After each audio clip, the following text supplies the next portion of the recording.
Hi everyone, this is your Shafiq sir. Welcome back to my YouTube channel. So today also I'm going to explain the one of the important topic to you. So in our previous videos, I'm clearly explain about that what is the meaning of demand, what is the factor determine the demand, and another one long topic, long answer also. I am already explained about that what is the types of demand, price demand, income demand, cross demand. Clearly, I have been explained about that topic, and today let us discuss that what is the very important topic. What is the reasons for the downward slope of demand curve? So demand curve always going to left to right downwards. So you know that. What is that main reasons? Demand curve goes to left to right downward. This is called the left to right downwards అని మనం అనుకుంటాం. What is that reasons?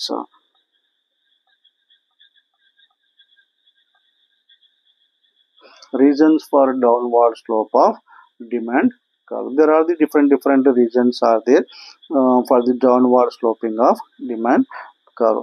So before that, everyone, please subscribe my channel. Who are not subscribe my channel, subscribe it. If it is useful to you, share and like my channel.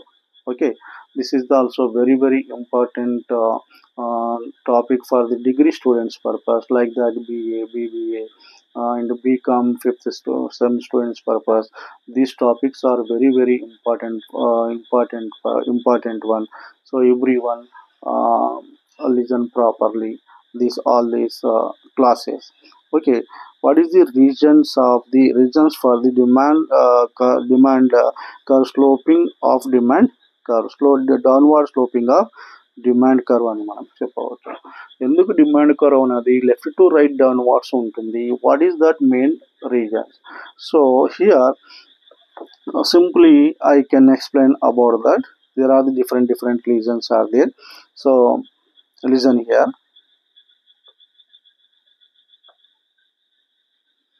A demand curve generally slopes the downward from left to right. Left to right ఎట్లా ఉంటుంది? Demand curve downward slope left to right ఉంటుంది కాబట్టి the reasons for demand downward slope of demand curve are as follows. ఎందుకు ఉంటుందంటే first one, law of diminishing marginal utility theory అని మనం చెప్పవచ్చు. Law of diminishing marginal utility theory ఏముంటుంది? For example, if you consuming the more and more goods your satisfaction will be decreases. Simple one. Law of diminishing ఏం చెప్తుంది? For example ఒక movie ఉంది. ఒక మూవీని ఫస్ట్ సారి చూసినప్పుడు మనకు సాటిస్ఫాక్షన్ లెవెల్ అనేది చాలా ఎక్కువగా ఉంటుంది. సెకండ్ టైం చూసినప్పుడు ఎట్లా ఉండేది ఆ మూవీ యొక్క సాటిస్ఫాక్షన్? ఫస్ట్ టైం చూసిన దానికన్నా కొంచెం సాటిస్ఫాక్షన్ తగ్గుతుంది.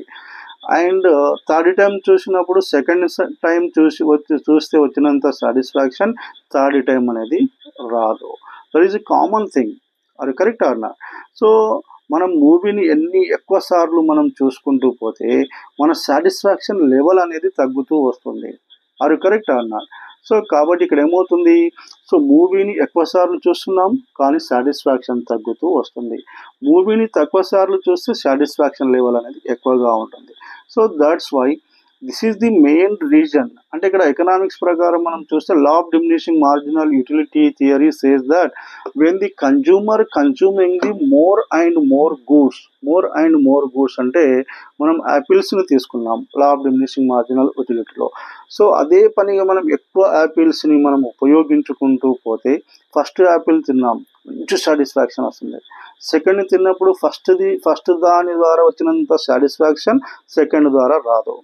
థర్డ్ యూస్ చేసాము, సెకండ్ దాన్ని తిన్నంత వస్తే సాటిస్ఫాక్షన్ థర్డ్ తిన్నప్పుడు అంత రాదు. అంటే ద క్వాంటిటీ ఆఫ్ గూడ్స్ని మనం పెంచుకుంటూ పోతే మన సాటిస్ఫాక్షన్ లెవెల్ అనేది డిక్రీజ్ అవుతూనే ఉంటుంది అని మనకు లా of diminishing marginal utility theory clearly says that. So when the quantity of goods increases the level of satisfaction also again will be decreases. That is called as a law of diminishing marginal utility theory. That's why demand curve goes to left to right downward. So ఇక్కడ చూడండి demand curve ఎందుకు ఉంటుందంటే the law of diminishing marginal utility is the main aspect of law of demand. According to the law of diminishing marginal utility, దీని ప్రకారం ఏం చెప్తుంటే as a consumer goes on purchasing more and more units, ఇంతకుముందే చెప్పాను. అంటే more and more units అంటే ఎక్కువ వస్తువులను మనం పర్చేజ్ చేసినట్లయితే units of the commodity, it's utility to him goes on decreasing. Simple one. అంటే నేను ఒక వస్తువు నుంచి ఒక 10 వస్తువులను కొనుగోలు చేస్తున్నాను. చేయడం ద్వారా నా యొక్క సాటిస్ఫాక్షన్ ఏమవుతుంది, 100 యూటైల్స్ సాటిస్ఫాక్షన్ నుంచి 20 యూటైల్స్ సాటిస్ఫాక్షన్కి తగ్గిపోతుంది. అంటే 1 నుంచి 10 వస్తువులు అనుకుంటే ఫస్ట్ది కొన్నప్పుడు 100 యూటైల్ సాటిస్ఫాక్షన్ వచ్చింది. 10వ వస్తువును 10 సార్లు దాన్ని నేను పర్చేజ్ చేయడం ద్వారా నాకు వచ్చిన సాటిస్ఫాక్షన్ ఎంత ఉంది, లాస్ట్కు 20 వస్తుంది. అంటే so consumer, when the consuming the more and more goods, their satisfaction will be decreases అని క్లియర్ గా ఇక్కడ చెప్తుంది మనకు. So this is the one of the main reason downward slope of demand curve, that is the law of diminishing marginal utility. In order to get maximum satisfaction, మనం ప్రతిసారి consumer ఏమనుకుంటాడు, consumer is the rational person, he want to get the maximum satisfaction. A consumer purchase the commodity such that the marginal utility of the commodity is equal, అంటే మన యొక్క అదనపు ప్రయోజనం satisfaction equal అయ్యే వరకు మనం పర్చేజ్ చేస్తాం to the price of the commodity. ఆ వస్తువు యొక్క ప్రైస్కు మనకు వచ్చేటువంటి సాటిస్ఫాక్షన్ ఈక్వల్ అయినంత వరకు మనం పర్చేజ్ చేస్తూనే ఉంటాం. So this means that a individual consumer reaches the equilibrium at the point of where the marginal utility is equal to the price of the commodity. So ఎప్పటి వరకు ఈక్విలిబ్రియంలో కన్జ్యూమర్ ఉంటాడు, ఈక్విలిబ్రియంలో ఉంటాడంటే so marginal utility is equal to price of the good.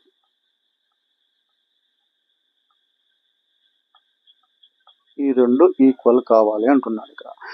Marginal utility is equal to price of the good.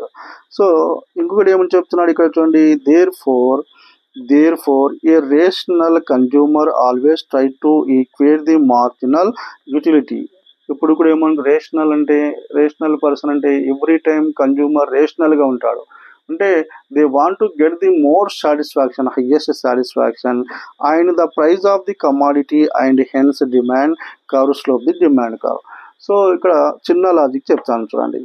ఎందుకు sir demand curve downward slope అంటే, ధర తక్కువగా ఉన్నప్పుడు, ప్రైస్ చాలా తక్కువగా ఉన్నప్పుడు consumer satisfaction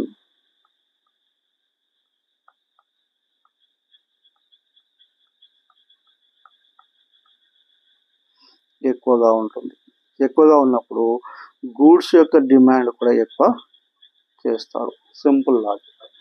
and when the price of the good increases, goods యొక్క ధర పెరిగినప్పుడు సాటిస్ఫాక్షన్ అనేది తగ్గిపోతుంది.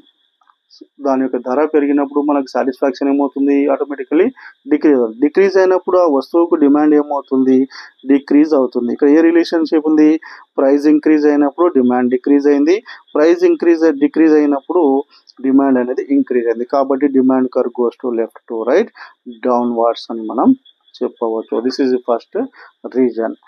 And second reason, what is the second reason, new buyers. Simple logic చెప్తున్నాను sir, new buyers. So new buyers కూడా ఏమవుతుంది ఇక్కడ, ఫర్ ఎగ్జాంపుల్ చూడండి, మార్కెట్లో గూడ్స్ యొక్క ప్రైస్ చాలా ఎక్కువగా ఉన్నప్పుడు పర్చేసింగ్ పవర్ పీపీ అంటే పర్చేసింగ్ పవర్ ఏమవుతుంది, మన కొనుగోలు చేసే శక్తి తగ్గిపోతుంది. కొనుగోలు చేసే శక్తి తగ్గిపోయినప్పుడు డిమాండ్ అనేది ఏమవుతుంది, వస్తువుల యొక్క డిమాండ్ అనేది డిక్రీజ్ అవుతుంది. Simple logic. అంటే న్యూ బయ్యర్స్ విషయంలో, new buyers and old buyers విషయంలో ప్రైస్ ఎక్కువగా ఉన్నప్పుడు పర్చేసింగ్ పవర్ అనేది తగ్గుతుంది, డిమాండ్ అనేది తగ్గిపోతుంది. వెన్ ది ప్రైస్ డిక్రీజ్ అయినప్పుడు ఏంది, పర్చేసింగ్ పవర్ అనేది ఏమవుతుంది, ఇంక్రీజ్ అవుతుంది. తక్కువ ప్రైస్ ఇంక్రీజ్ అవుతుంది, ఆ వస్తువుల యొక్క డిమాండ్ కూడా ఇంక్రీజ్ అవుతుంది. అర్థమైందా? ప్రైస్ తక్కువగా ఉన్నప్పుడు consumer purchasing power increases and that goods demand also increases. That's why there is a negative relationship is there. Demand curve goes to left to right downwards అని మనం చెప్పవచ్చు. సో ఇక్కడ చిన్న ఇదే ఎక్స్ప్లెనేషన్ ఇక్కడ చూడండి. The utility of commodity tends to be more when its price falls. అంటే the utility అంటే ఏంటిది? సాటిస్ఫాక్షన్. యూటిలిటీ అంటే ఏంటిది? సాటిస్ఫాక్షన్. అంటే ప్రైస్ తక్కువగా ఉన్నప్పుడు satisfaction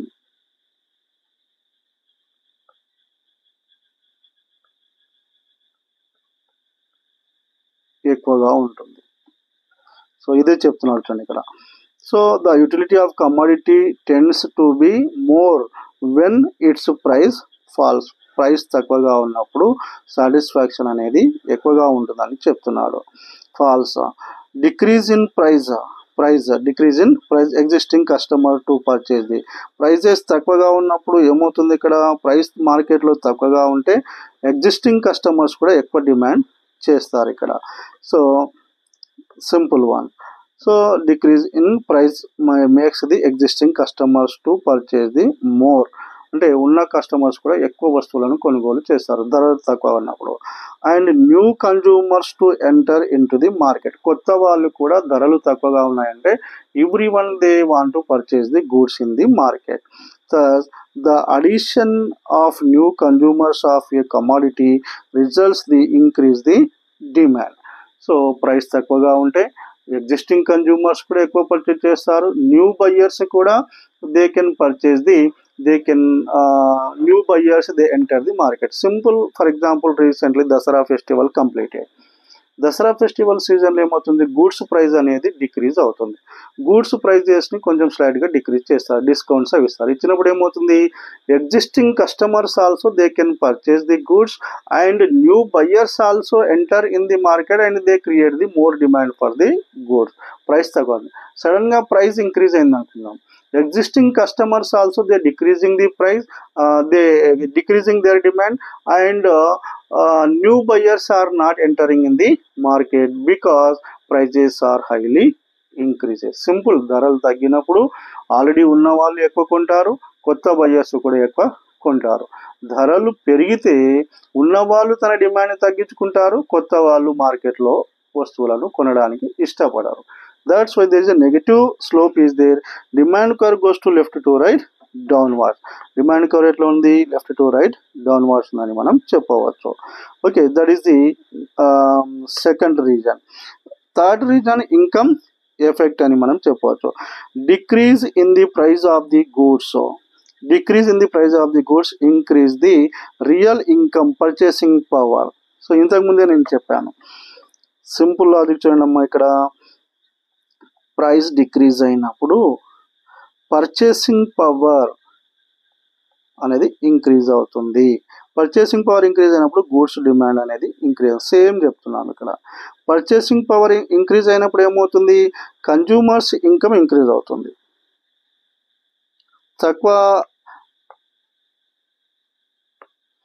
consumers income increases. Consumer income increase అయినప్పుడు ఏమవుతుంది? డిమాండ్ ఇంక్రీజ్, ఎక్కువ గూడ్స్ని డిమాండ్ చేస్తారు. When the price of the goods increases purchasing power of the consumer decreases. కొనుగోలు చేసే శక్తి తగ్గిపోతుంది. తగ్గిపోయినప్పుడు కన్జ్యూమర్ యొక్క ఆదాయం కూడా తగ్గుతుంది. తగ్గినప్పుడు డిమాండ్ కూడా, ఆ వస్తువులకు డిమాండ్ తగ్గిపోతుంది. అంటే ప్రైస్ డిక్రీజ్ అయినప్పుడు డిమాండ్ పెరుగుతుంది, ప్రైస్ ఇంక్రీజ్ అయినప్పుడు డిమాండ్ కూడా డిక్రీజ్ అవుతుంది. కాబట్టి demand curve goes to left to right downward. Simple one. So ఇక్కడ చూడండి, ఈ సెంటెన్స్లో కరెక్ట్గా చెప్తున్నాను. ఇక్కడ decrease in price of goods increases the real income. మన యొక్క నిజ ఆదాయం అనేది పెరుగుతుంది. పర్చేసింగ్ పవర్ అనేది ఇంక్రీజ్ అవుతుంది of the consumer and the quantity demanded increases. అప్పుడు వస్తువుల యొక్క డిమాండ్ పెరుగుతుంది. Example, consumer income is 40 rupees and consumer income is 40 rupees and price of the one Apple is 10 and so ఇక్కడ simple logic ఏం చెప్తున్నారు చూడండి. Consumer income ఎంత ఉంది? కన్జ్యూమర్ ఇన్కమ్ సిఐ అంటే 40 రూపీస్. అప్పుడు యాపిల్స్ ప్రైస్ ఎంత ఉంది? ఒక యాపిల్ యొక్క ప్రైస్ 10 రూపీస్ ఉంది అనుకున్నారు. సో ఇదే చెప్తుంది ఇక్కడ, consumers income is 40, price of 1 Apple is 10.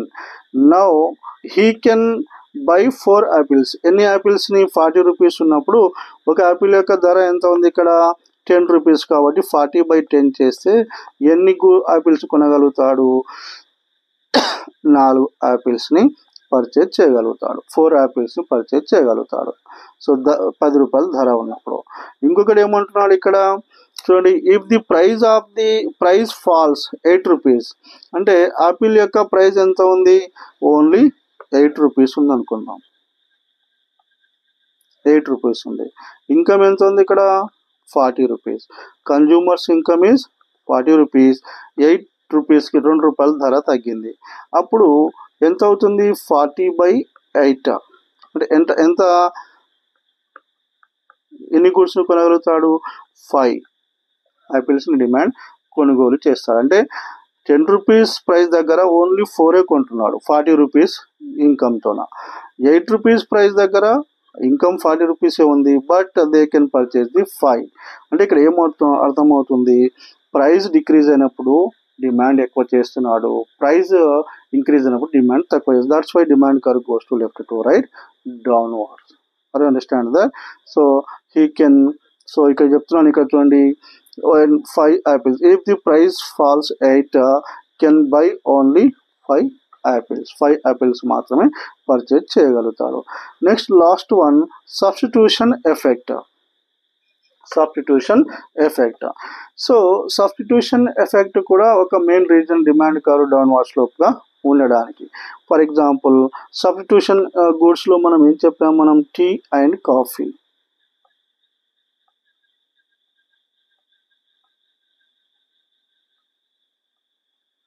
ఈ రెండు కూడా సబ్స్టిట్యూట్ గూడ్స్ అని మనం చెప్తున్నాం.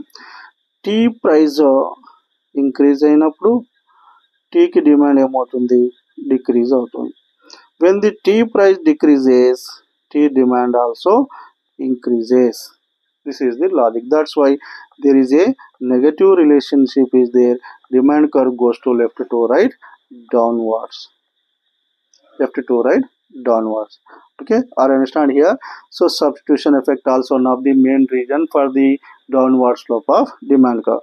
The reaction of consumer to substitute the cheaper goods to expensive goods is termed as a substitution effect. So మనకు టీ ప్రైస్ పెరిగినప్పుడు ఏం చేస్తాం? మనము కాఫీకి సబ్స్టిట్యూట్ చేసుకుంటాం. కాఫీ డిమాండ్ అనేది కాఫీకి డిమాండ్ మనం సబ్స్టిట్యూట్ చేస్తాం. టీ ప్రైస్ తగ్గినప్పుడు కాఫీకి డిమాండ్ తగ్గించి టీకి డిమాండ్ పెంచుకుంటాం మనం. So that is called a substitution effect. Substitution effect is also one of the reason for the downward sloping of a demand curve when the price of the good falls. When the price of the goods falls, ఇక్కడ తగ్గినప్పుడు, which the price of its substitute remaining constant, the consumer buys this commodity more. అప్పుడు టీని ఎక్కువగా demand చేస్తాడు. And by reducing the purchase of other goods, కాఫీని తాగడం తగ్గించుకొని టీని ఎక్కువగా యూజ్ చేయడం అనేది జరుగుతుంది. In other goods in general, and substitute goods are the particular goods in particular time. Okay, these are the mainly 4 regions downward slope of demand curve. What is the first region, ma? So what is the first region?